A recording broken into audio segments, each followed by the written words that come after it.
jabatan Perdana Menteri, Parlimen dan Undang-Undang. Saya diberi 40 minit Yang Berhormat Menteri. Buka peletup muka Yang Berhormat. Terima kasih Datuk Yang Di-Ketua.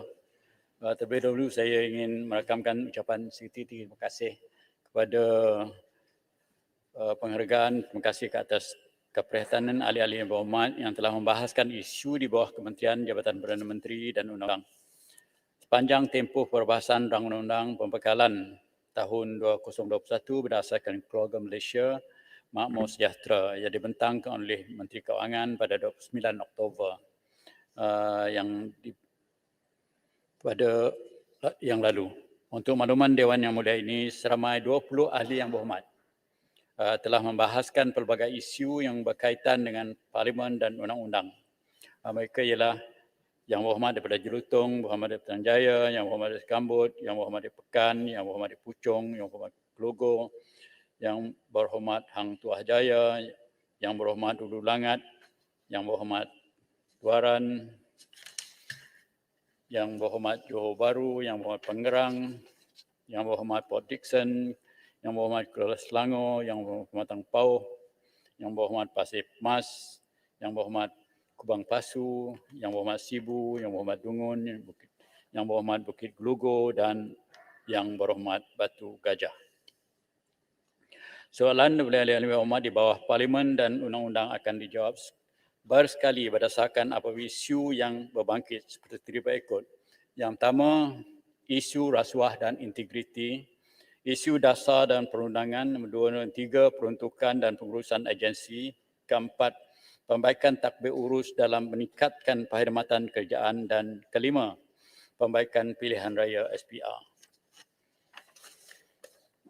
Yang Berhormat daripada Jelutong ingin tahu mengapa penangkapan yang melibatkan tirisan keuangan dan kes rasuah seperti kes dana unit transformasi masyarakat India ataupun mitra di bawah Kementerian Perpaduan Negara hanya melibatkan pegawai-pegawai bawahan sedangkan pemimpin masih bebas berluasa.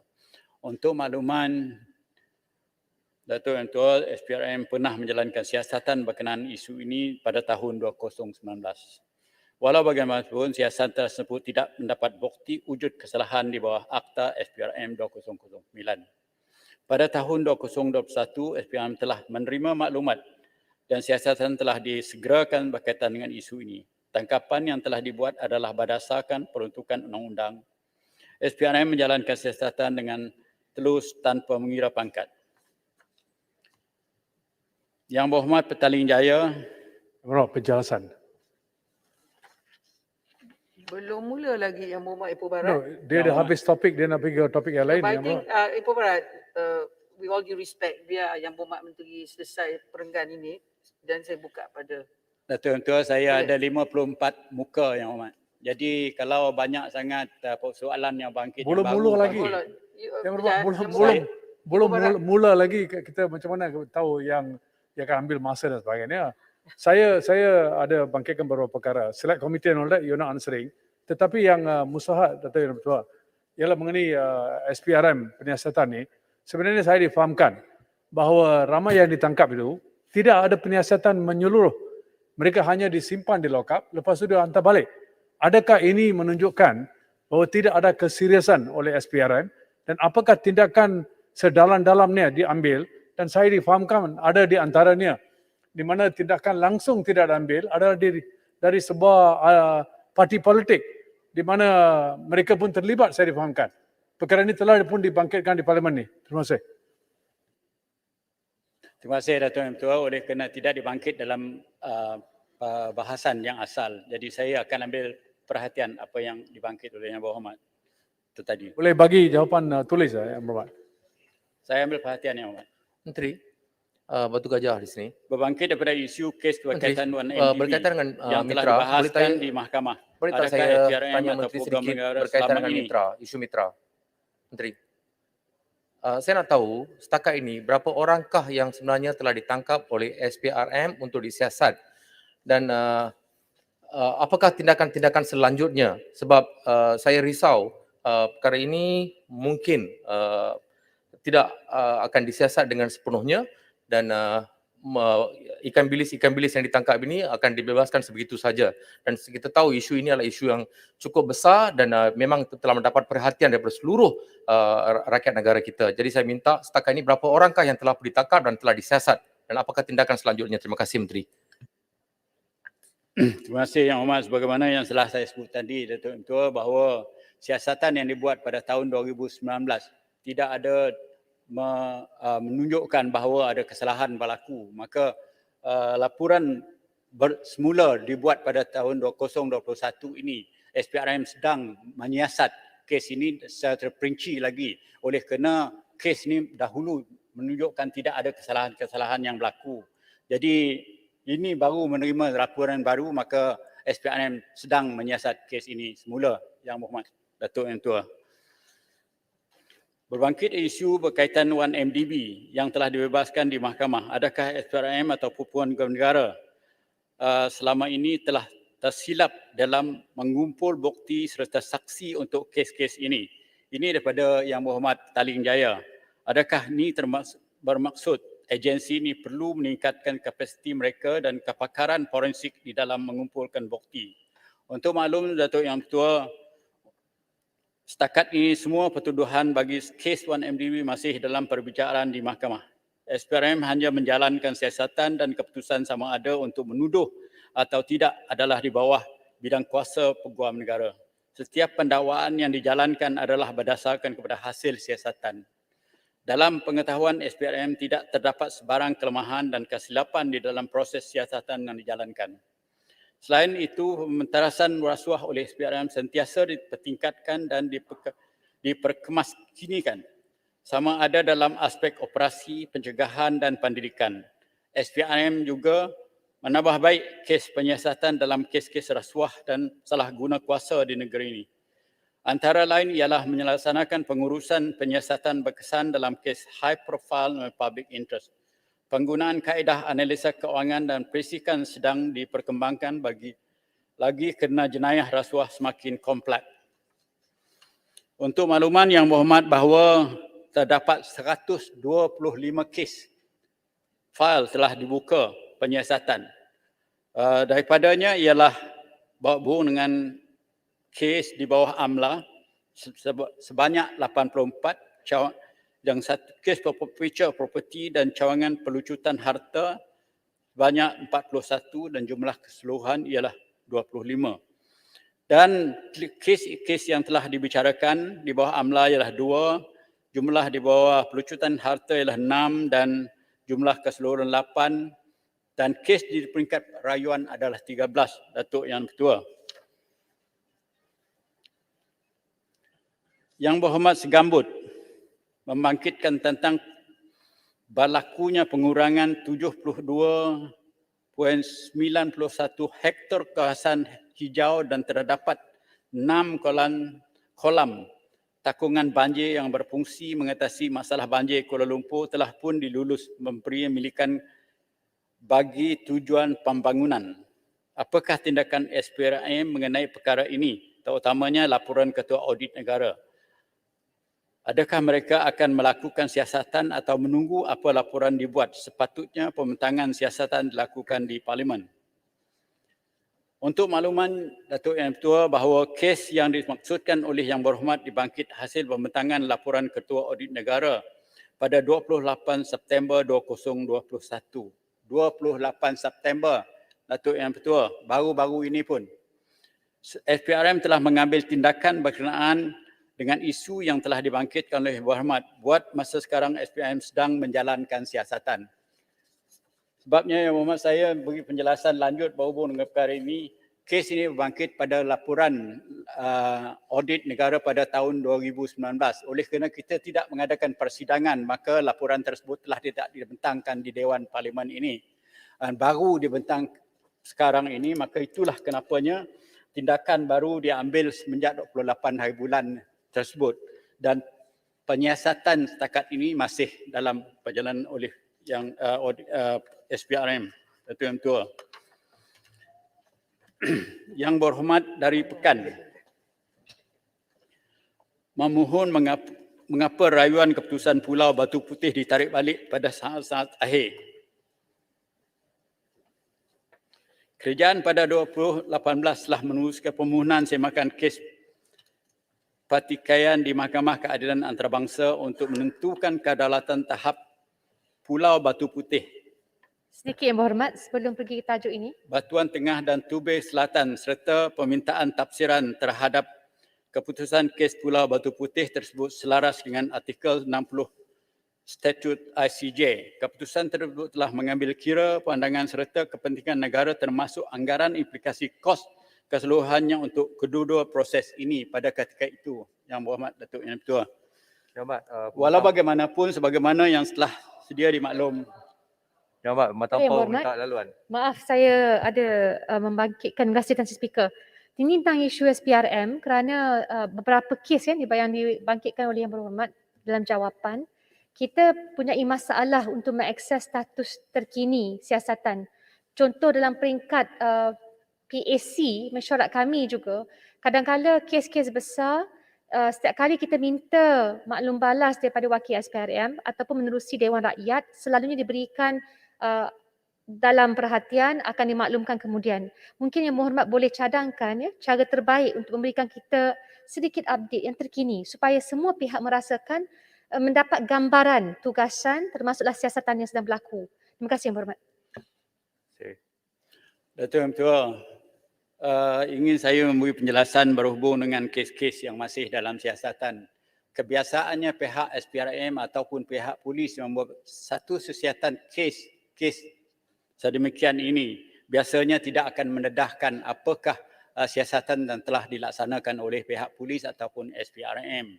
Tapi walau bagaimanapun, kalau permohonan yang dibuat oleh Yang Berhormat pada ketika Yang Berhormat dalam PSC dahulu, insya-Allah saya akan berbincang dengan SPRM, kemungkinan ada perkembangan yang baru yang boleh didedahkan kepada pihak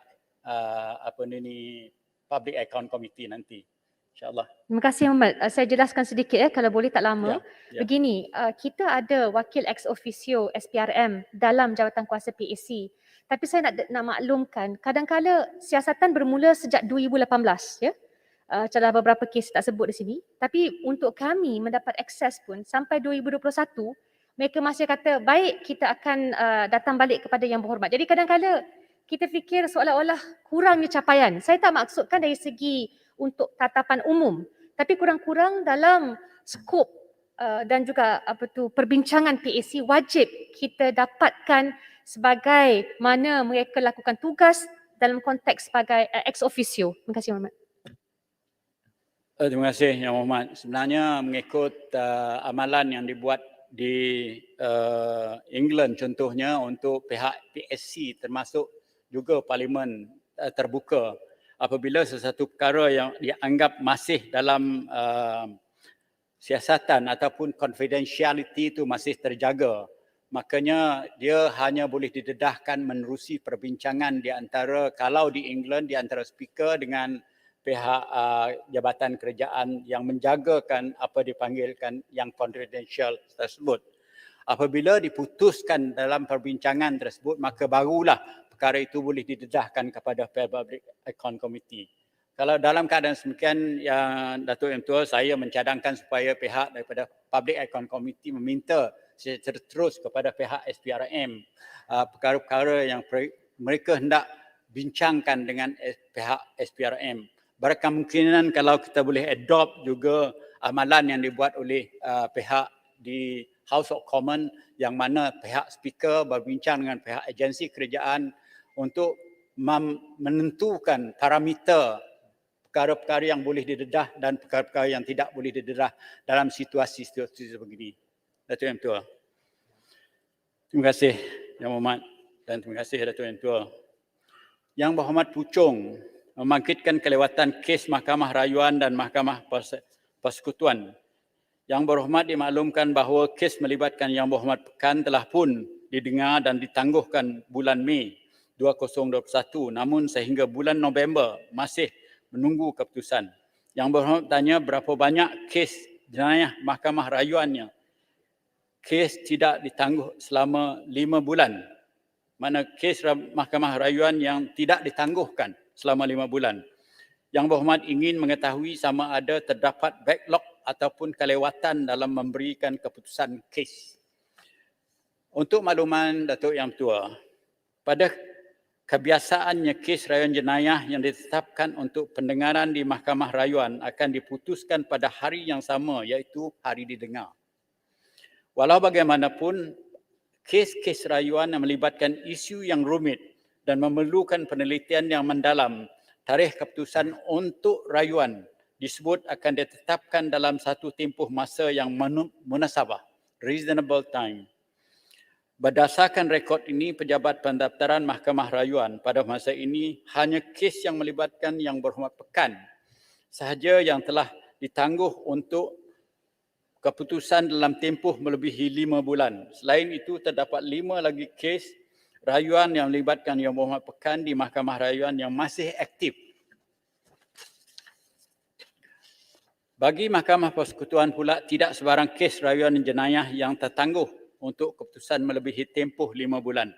Berhubung dengan kes yang melibatkan Yang Berhormat Pekan di Mahkamah Persekutuan, pada masa ini terdapat satu rayuan jenayah melibatkan Yang Berhormat Pekan masih aktif, iaitu kes jenayah nombor 05/L 19609/2021/W. Rayuan telah didaftarkan pada 13 September 2021 dan kini sedang menunggu penyediaan alasan perhakiman dan rekod rayuan. Datuk Yang Ditua. Yang Berhormat Bukit Gelugur membangkit mengenai isu kewarganegaraan Malaysia di mana Yang Berhormat ingin tahu sama ada cadangan untuk pindaan perlembagaan persekutuan bagi menjelaskan tafsiran memberi kerakyatan kepada anak yang lahir kepada ibu atau ayah merupa warga negara Malaysia yang telah pun diperincikan telah dibawa ke perhatian Majlis Raja-Raja. Yang Berhormat juga ingin tahu sekiranya Peguam Negara serius terhadap perkara ini dan di bawah untuk perhatian yang di-Pertuan Agong. Sekiranya Yang Berhormat, apakah pandangan Majlis Raja-Raja terhadap perkara ini? Sekiranya tidak, apakah sebab terdapat kelewatan untuk membawa perkara ini kepada Majlis Raja-Raja? Untuk makluman Datuk Yang Tua, dalam Mesyuarat Jemaah Menteri pada 24 September 2021, Jemaah Menteri telah bersetuju supaya Yang Berbahagia Tan Sri Peguam Negara menyembah maklum kepada Majlis Raja-Raja berhubung status kes Suryani Kempe dan others against Kerajaan Malaysia and others 2021 ACLJ 666, Mesyuarat Pre-Council dan Mesyuarat Majlis Raja-Raja telah dijadualkan pada 23 dan 24 November 2021. Datuk Yang Tua. Berhubung dengan cadangan pindaan kepada Perlembagaan Persekutuan mengenai perkara kewarganegaraan, pindaan tersebut hendaklah mendapat persetujuan Majlis Raja-Raja berdasarkan Pasal 5 Perkara 159 Perlembagaan Persekutuan dan hendaklah mendapat sokongan sekurang-kurangnya sebagai biasa 2/3 daripada jumlah bilangan ahli Majlis Parlimen di bawah Pasal 3 Perkara 159 Perlembagaan Persekutuan. Sekiranya cadangan pindaan turut menyentuh hak orang lahir sebelum Malaysia untuk menjadi warga negara oleh sebab perhubungan mereka dengan negeri Sabah dan Sarawak atau jaminan layanan sama rata antara orang yang lahir dan bermastautin di negeri Borneo, negeri-negeri Borneo tersebut dengan orang yang lahir bermastautin di negeri Melayu, di tanah Melayu persetujuan Tuan Yang Utama yang di-Pertuan Negeri Sabah dan Sarawak hendaklah diperoleh selaras dengan perangan A Pasal 2 Perkara 161E Perlembagaan Persekutuan. Datuk Yang di-Pertua. Izin, Tuan Speaker, boleh saya tanya Menteri berkenaan jawapan yang soalan terhadap soalan saya. Terima kasih.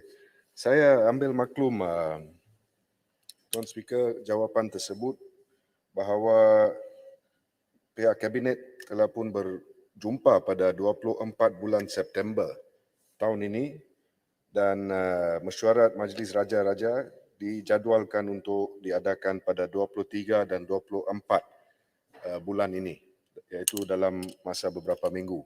Now, persoalan saya adalah ini, Tuan Speaker, sama ada selepas itu sekiranya diumumkan bahawa ini diterima, saya sambut baik apa yang dibuat oleh Kabinet. Ini adalah satu step in the right direction dengan izin Tuan Speaker. Oleh kerana, tetapi saya ingin meng-highlightkan di sini bahawa ini merupakan satu perkara yang memerlukan utmost urgency dengan izin. Oleh kerana mereka yang terbabit, yang terkesan adalah berjumlah angka besar. Pada masa sesi yang lepas, saya telah pun bertanya soalan dan saya mendapat jawapan bahawa daripada lebih 2,352 permohonan yang dibuat oleh ibu-ibu di luar negara berkenaan isu ini, hanya 21 saja permohonan diluluskan, iaitu dalam tempoh 3 tahun antara 2018 hingga Oktober tahun ini. So there is a lot of backlog applications dengan izin Tuan Speaker pending. Jadi saya ingin mendapat tahu daripada Menteri, sama ada sekiranya diluluskan oleh Majlis Raja-Raja, will we expect to see rang undang-undang ini on our tables to be debated at the latest by the first sitting of the next Parliament sitting in early next year? Adakah itu boleh dilakukan? Saya mengucapkan terima kasih. Terima kasih, Datuk Yang Ketua. Sebenarnya masalah ini berbangkit bukanlah saja di Semenanjung, di Sarawak dan seluruh negara, Datuk Yang Ketua. Sebenarnya saya sendiri pun pernah menguruskan perkara yang sama, walaupun pada ketika itu saya mendapat kelulusan. Saya juga memahami bahawa memang kritikal bahawa perkara ini perlu diputuskan, tetapi walau bagaimanapun saya berjanji, Datuk Yang Ketua, kita akan mencari masa untuk pindaan itu dilaksanakan dan dibawa kepada Dewan Yang Mulia ini nanti pada tahun hadapan. Yang Berhormat Menteri, boleh saya tambah sikit? Yang Berhormat Menteri, saya ucap terima kasih lah ke atas keprihatinan dan dengan izin konsistensi oleh Yang Berhormat Menteri. Tapi saya hanya memberi pandangan bahawa mungkin forum ahli parlimen, we as lawmakers adalah forum yang terbaik untuk membuat undang-undang pindaan tersebut, kerana walaupun hari ini mahkamah telah menolak permohonan stay of execution dengan izin, tetapi akhirnya tertakluk kepada kita pembuat undang-undang kerana interpretasi mahkamah akan memang terletak akhirnya kepada perbahasan tiap-tiap ahli parlimen. Jadi saya harap dengan MOU yang kita tangani selain pada MA 63, kita boleh letak sekali kepada pindaan dalam isu perlembagaan tentang isu citizenship. Terima kasih Yang Berhormat Menteri. Terima kasih Datuk Yang Ketua. Sebenarnya daripada sekarang hingga kepada bulan Julai tahun 2022,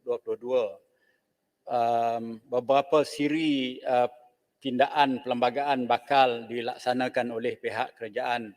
Yang pertama, undang-undang yang kita sebut di dalam CSA yang telah kita tanda tangani, iaitu Undang-Undang Lompat Parti, Undang-Undang memendekkan ataupun menghadkan term of office untuk Perdana Menteri, itu di dalam CSA kita yang saya dikehendaki melaksanakannya sekurang-kurangnya mesti telah dibentangkan di Dewan Parlimen ini sebelum ataupun semasa bulan Julai, persidangan bulan Julai nanti. Jadi dalam keadaan demikian, insya-Allah perkara-perkara yang kritikal sebagai undang-undang berhubung dengan warga negara ini juga akan diambil kira, Yang Berhormat, dan saya cukup yakin Yang Berhormat dalam Dewan ini nanti akan menyokong pindaan perlembagaan sedemikian, oleh kerenanya melibatkan kepentingan orang ramai di negara ini, Datuk Yang Ketua. InsyaAllah, Datuk Yang Ketua. Juga Yang Berhormat daripada Bukit Belugur juga mencadangkan agar satu jawatan kesedui partisan bagi menelitikan cadangan-cadangan pindaan kepada perlembagaan persekutuan supaya isu teknikal yang berkaitan terdapat diselesaikan secara sekaligus dan pindaan-pindaan yang dibawa adalah lebih jitu dan komprehensif. Untuk makluman, Ahli Yang Berhormat, Untuk makluman Datuk Yang Tua dan ahli-ahli yang berhormat, apa cadangan pindaan kepada perlembagaan adalah tertakluk kepada perkara 159 Perlembagaan Persekutuan. Menurut perkara pasal 3 159 Perlembagaan Persekutuan, satu rang undang-undang bagi membuat apa-apa pindaan kepada Perlembagaan Persekutuan selain pindaan yang dikecualikan daripada peruntukan pasal 3 perkara 19 PPP dan suatu rang undang-undang bagi membuat apa-apa pindaan kepada sesuatu rang undang-undang yang diluluskan di bawah pasal 4 perkara 10 PP tidak boleh diluluskan dalam mana-mana satu majlis parlimen melainkan jika rang undang-undang itu telah disokong dan dibaca kali kedua, kali ketiga dengan undi sebanyak tidak kurang daripada 2/3 daripada jumlah bilangan ahli majlis parlimen. Pasal 3 perkara 159 Perlembagaan Persekutuan menyatakan dengan jelas mengenai keperluan majority two-third total number of the House yang telah dicadangkan dalam Constitutional Proposal Federation of Malaya yang bertujuan untuk memastikan pindaan kepada PP ini tidak dibuat dengan mudah dan kaedah pindaannya hendaklah dibuat mengikut kehendak rakyat secara keseluruhannya berdasarkan pasal 4 perkara 159 Perlembagaan Persekutuan Pindaan yang berikut dikecuali daripada pasal 3 perkara 151 iaitu A apabila pindaan kepada bahagian 3 jadual kedua Perlembagaan Persekutuan atau kepada jadual ke-6 atau jadual ke-7 Perlembagaan Persekutuan. B apabila pindaan yang bersampingan dengan atau berbangkit daripada penjalanan apa-apa kuasa untuk membuat undang-undang yang diberikan kepada Parlimen oleh mana-mana peruntukan PP selain perkara 74 dan perkara 76 Perlembagaan Persekutuan. C tertakluk kepada perkara 161 EPP. Apa pindaan yang dibuat bagi atau berkaitan dengan penerimaan masuk mana-mana negeri ke dalam persekutuan atau pergabungan dengan negeri-negeri persekutuan, apa-apa ubah suaian yang dibuat tentang pemakaian Perlembagaan Persekutuan bagi sesuatu negeri yang diterima masuk atau bergabung sedemikian sebelum itu, dan D apa-apa pindaan yang membangkit daripada sesuatu pindaan yang dibuat di bawah perangan A di atas. Selain daripada itu, Datuk Yang Tua, berdasarkan kepada pasal 5 perkara 159 PP rang undang-undang berkaitan dengan pindaan berhubung dengan pasal 4 perkara 10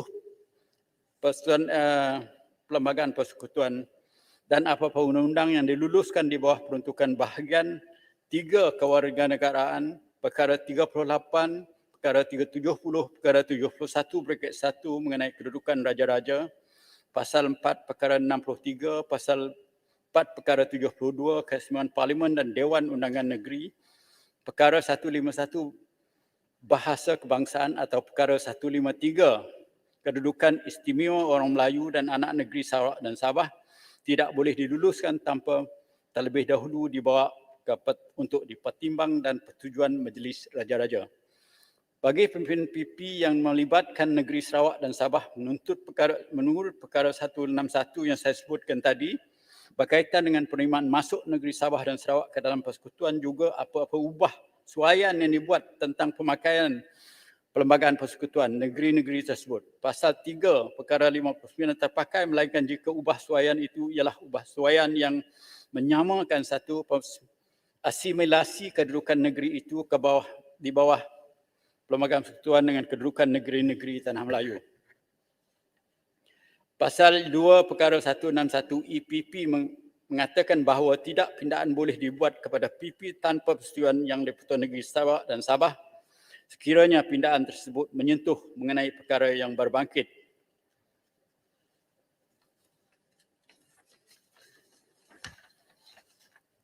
Banyak Datuk Yang Tua. Ya, lagi 10 minit. Yang Berhormat.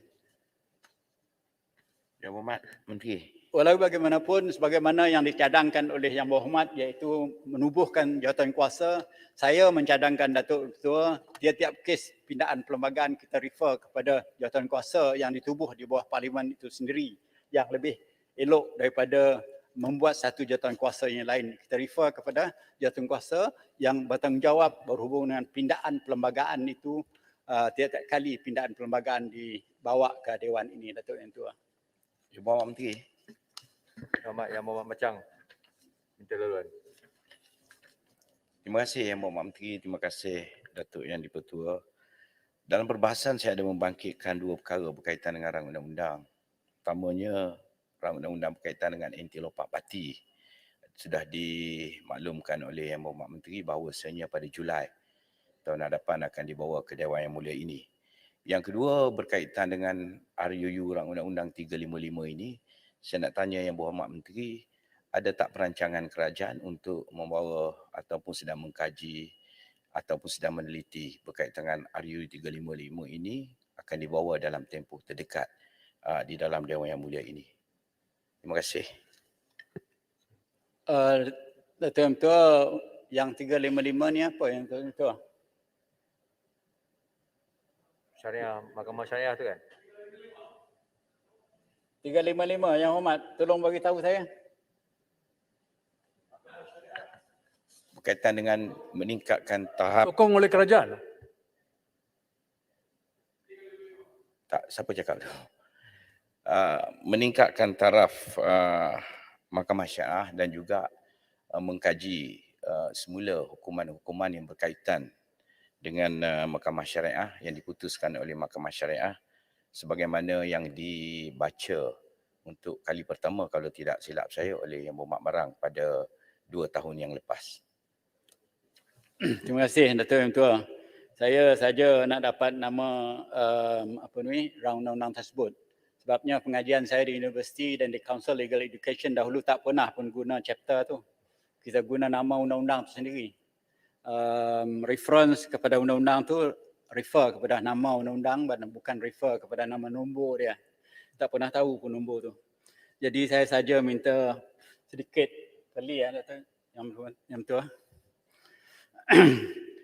Yang Berhormat, sepengetahuan saya bahawa undang-undang berhubung dengan hal-hal agama ini perlu mendapat kelulusan pihak-pihak negeri. Walau bagaimanapun soalan berhubung dengan hal-hal Islam adalah perlu dirujuk kepada Menteri Hal Ehwal Islam itu sendiri. Jadi tidak ada refer kepada saya ataupun dirujuk kepada saya untuk dibawa ke Parlimen ataupun macam mana laluannya sebelum sampai ke Parlimen, Datuk Yang Di-Pertua.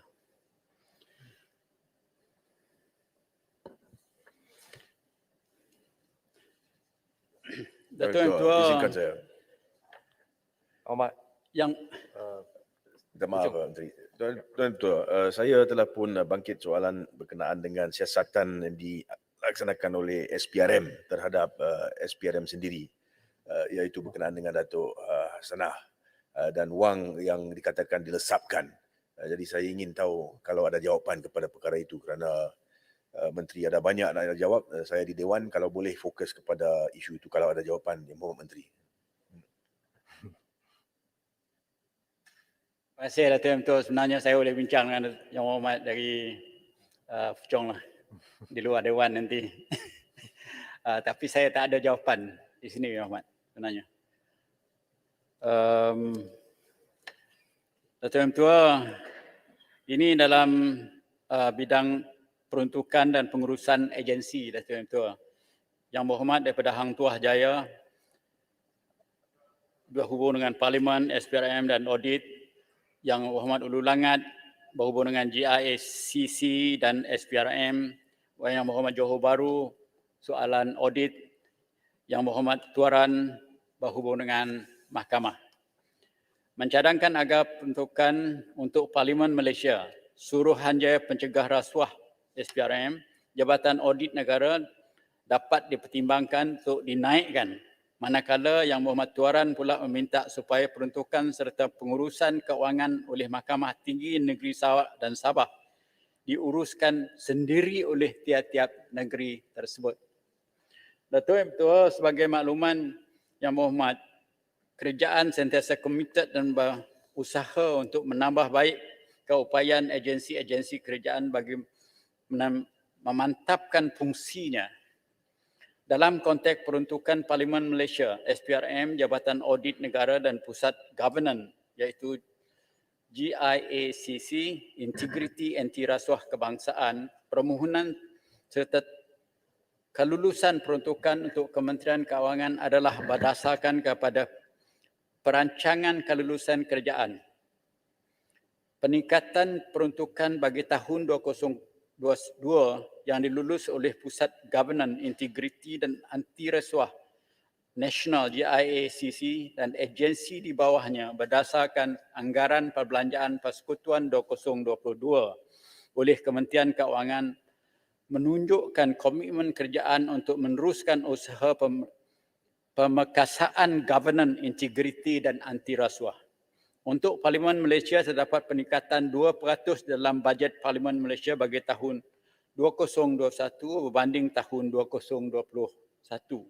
Peningkatan ini adalah untuk membiayai perolehan aset-aset penting bagi operasi harian Parlimen seperti pengganti kepada pemekasan wireless access point di seluruh kompleks Parlimen, sistem pengurusan kehadiran kaki tangan dan lesen isian. Manakala untuk SPRM, jumlah peruntukan yang telah diluluskan bagi tahun 2021 adalah yang paling tinggi jika dibanding dengan 5 tahun kebelakangan ini. Walau bagaimanapun, SPRM amat menghargai keprihatinan yang berhormat berkenaan peningkatan peruntukan agensi terutamanya untuk tujuan pengisian jawatan yang lebih daripada tahap sedia ada iaitu 65% sahaja. Permohonan peruntukan perbelanjaan mengurus Jabatan Audit Negara dalam Belanjawan 2021 adalah berdasarkan dua program utama iaitu program pengurusan dan program pengauditan. Program pengurusan terdiri dari urusan pentadbiran kewangan, sumber manusia dan latihan. Program pengauditan terdiri daripada audit kewangan, audit prestasi, audit tadbir urus dan audit negeri.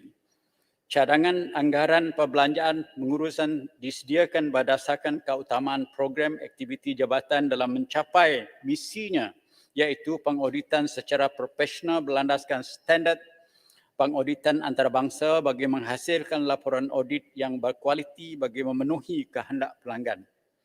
Jabatan Audit Negara amat besar hati sekiranya dapat diberikan peruntukan lebih tinggi kerana ada sedikit pengurangan daripada peruntukan yang diagihkan kepada pihak Jabatan Audit Negara. Lebih komprehensif dan melibatkan skop kerja yang lebih luas dan mendalam. Bagi peruntukan Mahkamah Tinggi Negeri Sarawak, Sabah dan Sarawak, berdasarkan kepada subsection 6(2) 57. Menteri Keuangan bertanggungjawab ke atas pengurusan keuangan persekutuan. Pengurusan keuangan agensi di bawah Jabatan Perdana Menteri adalah di bawah bidang kuasa yang berbahagia Tan Sri Ketua Setiausaha Negara KSN yang dilantik oleh Menteri Keuangan sebagai pegawai pengawal berdasarkan kepada Seksyen 15A Akta 61 Pengurusan Keuangan. Perolehan dan pentadbiran mahkamah pula adalah di bawah ketua jabatan iaitu ketua pendaftar bagi Jabatan Pendaftar Mahkamah Persekutuan berdasarkan kepada penurunan kuasa oleh Yang Berbahagia Tan Sri KSN bertarikh 1 Januari 2020. Untuk makluman yang berhormat, peruntukan yang dimohon dan dilulus adalah berdasarkan kepada perancangan Ketua Pendaftar Mahkamah Persekutuan dengan tujuan Hakim Besar Sabah dan Sarawak serta mengambil kira cadangan yang dikemukakan oleh pendaftar Mahkamah Tinggi Sabah dan Sarawak, pendaftaran Mahkamah Rendah Sabah dan Sarawak dan input daripada pengarah Mahkamah Negeri Sabah dan Sarawak, pengurusan keuangan, perolehan serta pentadbiran yang melibatkan peruntukan bagi agensi di bawah Jabatan Perdana Menteri hendaklah dilaksana berdasarkan kepada penurunan kuasa dan had nilai tertentu oleh Ketua Setiausaha Negara kepada Ketua Jabatan. Ini bermaksud Mahkamah Tinggi Sabah dan Sarawak mempunyai kuasa dalam urusan keuangan dan perolehan. Namun urusan keuangan atau perolehan yang melebihi had nilai penurunan kuasa Hakim Besar Sarawak dan Sabah adalah di sana melulus peringkat persekutuan. Betul. Saya telah pun minta tadi kalau ada jawapan kepada soalan yang saya kemukakan. Soalan itu cukup penting. Saya nak tahu, is there a cover up dalam kes itu? Apakah sudah jadi kepada kes itu? Kita bincang panjang lebar berkenaan dengan kes itu dan nampaknya tidak ada jawapan. Jadi saya minta kalau ada menteri boleh berikan jawapan kepada saya dalam dewan ini kerana kita rasa baik kalau dirakamkan untuk semua lihat dan juga pada handset. Itu soalan dia.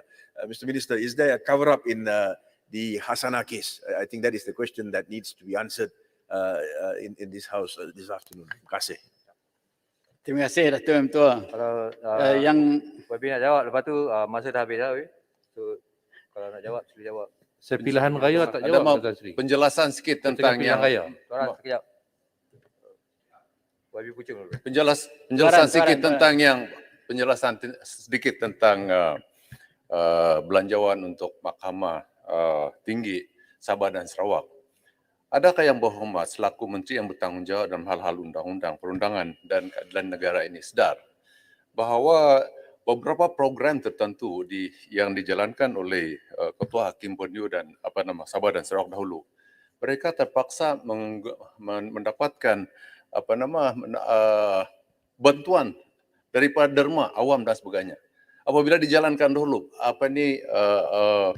mahkamah bergerak dilaksanakan dahulu. Dia begitu payah untuk mendapatkan peruntukan dan sebagainya daripada ketua setiausaha negara dan sebagainya. Adakah yang berhormat sebagai menteri percaya bahawa cara yang ada sekarang ini, di mana Mahkamah Tinggi Sabah dan Sarawak terpaksa meminta dan tidak mempunyai bajet sendiri, adakah ini yang terbaik dari segi pengurusan Mahkamah Tinggi Sabah dan Sarawak? Terima kasih. Ringkas ya, Wabi. Terima kasih Datuk Mentua. Saya sebenarnya mengetahui daripada tahun 2014 lagi berhubung dengan peruntukan untuk Mahkamah Sarawak dan Sabah ni.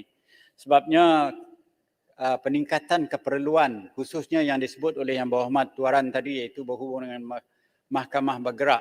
Pada ketika itu saya timbalan menteri dalam KDN untuk menguruskan hampir 40,000 permohonan berhubung dengan kewarganegaraan di mana di negeri Sabah khususnya, tak ada negeri lain di dalam Malaysia yang perlukan pengesahan daripada mahkamah magistrate kelas 1 untuk meluluskan permohonan sebagai warga negara di negeri Sabah. Jadi oleh kerana itulah kenapanya keperluan itu adalah amat kritikal kepada saya pada ketika itu sebagai timbalan menteri yang menguruskan permohonan-permohonan tersebut. Hingganya berbincang dengan Yang Arif Tan Sri Richard Melanjun pada ketika itu, tahniah Yang Berhormat sudah dilantik dan diberi anugerah Tun sebagaimana yang dibangkit Yang Berhormat baru minggu lepas. Tun Richard Melanjun secara panjang lebar macam mana masalah dihadapi oleh pihak mahkamah di Sabah untuk menguruskan supaya mahkamah pergi ke perkampungan, keluar bandar untuk berjumpa dengan mereka-mereka yang berkepentingan sedemikian ini. Cadangan saya Yang Berhormat ialah supaya pihak pendaftar Mahkamah Negeri Sarawak dan Sabah berbincang dengan Ketua Pendaftar Mahkamah Persekutuan kerana Ketua Pengarah Mahkamah Persekutuan mempunyai autoriti yang diberi oleh KSN untuk berbincang perkara ini. Bagaimana boleh sumber kewangan tu diagihkan ke negeri Sarawak dan Sabah. Dengan lain perkataan, begitu payahlah nak dapat duit. Tuan, cukuplah. Yang Berhormat nak tanggani soalan Yang Berhormat dulu tu. Pucung. Ya, kemudian habis ya. Kemudian yang lain terima bertulis sebab dah lebih masa. Isu SPR tak Tuan Speaker, sentuh boleh, kan? sebelum ini boleh saya just tanya satu perkara. Sebelum jawapan ni. Because mine is very short. Saya just nak tanya Menteri sebelum berjawab Pucung. Sama ada Menteri akan menangani isu yang juga ditimbulkan iaitu berkenaan medical cannabis yang telah pun dibawa ke Dewan Yang Mulia ini. Berkenaan soalan saya antara lainnya adalah sama ada yang Dangerous Drugs Act akan dipindah memandangkan pengumuman Kementerian Kesihatan baru-baru ini, sama ada perkara ini ditangani oleh Menteri dan sekiranya ada jawapan. Terima kasih. Terima kasih. Tamatkan ya, Yang Ahmad. Ya, Tolong. David Ahmad. Ya. Terima kasih Ahmad. Saya jawab tu ringkas dulu. Sebenarnya pihak Kementerian Kesihatan belum berbincang dengan saya berhubung dengan dangerous drug ini, Yang Hormat, sebenarnya. InsyaAllah kalau ada pihak Kementerian Kesihatan berjumpa saya, kita akan bincang perkara ini. Walau bagaimanapun, ini saya nak bagi jawapan apa yang ada pada saya berhubung dengan apa yang disoal oleh Yang Berhormat Puchong tadi. Untuk makluman Yang Berhormat, kertas siasatan terhadap pegawai SPRM yang telah ditangkap melibatkan kes kehilangan wang sitaan ini telah dikemukakan kepada Jabatan Peguam Negara pada 1 bulan Oktober 2021 dan kini sedang dalam tindakan dan arahan lanjut daripada Timbalan Pendakwa Raya. Setakat ini pihak Jabatan Peguam Negara belum membuat apa-apa keputusan kerana kes masih lagi dalam siasatan dan melaksanakan arahan lanjut daripada Timbalan Pendakwa Raya untuk proses melengkapkan siasatan. Terima kasih. Tuan-tuan. Menteri, boleh saya, Tuan Speaker, satu soalan yang pendek. Menteri telah pun menyatakan bahawa perkara ini dalam benda ni sedang disiasat dan telah pun dikemukakan kepada pejabat Peguam Negara. Saya nak minta Ibu Menteri, boleh Ibu Menteri beritahu di bawah seksyen apa perkara ini disiasat dan untuk apa ini dihantar untuk arahan daripada Timbalan Pendakwa Raya. Terima kasih. Datuk Yang Tua, sebenarnya saya berbincang dengan Peguam Negara, tapi saya dah lupa sama ada di bawah kecurian ataupun kes lain Yang Berhormat. Jadi saya tidak pasti dekat ini. Boleh saya minta agar diberi dalam jawatan bertulis kalau boleh. Terima kasih. Ya. Baik, Datuk Yang Tua. Tuan Speaker. Tamatkan ya, weh. Tuan Speaker. Yang Berhormat. Tuan Speaker. Yang Berhormat. Yang Berhormat. Tuan Speaker. Tolong Saya tamatkan, nak ya. bangkitkan perkara mengenai select komiti untuk Kementerian Semua Manusia. Saya ada bagi alasan-alasan tetapi tidak ada jawapan. Adakah ia akan diberi sekarang atau secara tulis? Select Committee on Human Resources. Saya ada bangkitkan perkara itu dalam perbahasan saya. Terima kasih. Yang Berhormat, sebenarnya Datuk Yang Tua, saya dah bangkit dengan Datuk Yang Tua pada mesyuarat kita yang baru hari Isnin kalau tak salah saya, Yang Berhormat. Saya bangkit dan sebab penubuhan jawatankuasa dalam Parlimen, saya memang dah serah bulat-bulat. Saya tak nak terlibat. Biarlah Datuk Yang Tua sebagai Speaker of the House buat keputusan sama ada nak menubuh atau tidak. Apabila ada keputusan dibuat, kita akan buat laporan kepada pihak kerajaan. Yang Berhormat memang sudah dibincangkan. Yang Berhormat, kalau boleh remind saya dengan bertulis, Okey, saya okey. boleh bangkitkan di dalam Jawatankuasa Dewan. Terima kasih. Saya akan buat sedemikian. Terima Saya kasih. serahkan pada Jawatankuasa Dewan lah. Terima kasih. Yang Berhormat Tan Sri. Yang Berhormat, tolong tamatkan Yang Berhormat sebab kita ada 5 kementerian lagi. Sikit je. Saya tadi disebut Tan Sri, antara isu-isu yang akan dijawab yang berkaitan dengan soal pembaikan SPR.